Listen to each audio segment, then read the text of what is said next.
একদিন সবজি বাজারে আলু আর মূলো পাশাপাশি ঝুড়িতে বসেছিল। মূলো লম্বা গলায় গর্ব করে বলল, দেখেছো আমার ফিগার? চিকন চাকন সবাই আমাকে স্যালাডে খায়। আলু হেসে বলল, হুম, চিকন বলে কি বড়াই করছো? আমি কিন্তু রান্নাঘরের রাজা। ভাজা থেকে বিরিয়ানি সব জায়গায় আমার দাপট। মূলো ঠোঁট বাঁকা করে বলল, কিন্তু তুমি তো দেখতে এমন গোলগাল যে তোমাকে খেতে সবাই খোসা ছাড়িয়ে ফেলে দেয়।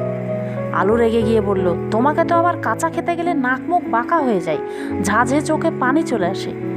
তাদের এই ঝগড়া শুনে পাশের টমেটো ফিসফিস করে বলল, আরে তোমরা দুজনেই চুপ করো, ঝগড়া করে লাভ কি? একসাথে ঝোল হলে তবেই মানুষ চেটে পুটে খায়। তখন আলু আর মূলো বুঝলো ঝগড়া করলে ক্ষতি, মিলেই আসল মজা। তারপর থেকে তারা বাজারে বসে আর ঝগড়া করেনি, বরং একসাথে রেসিপি প্ল্যান করতে শুরু করলো।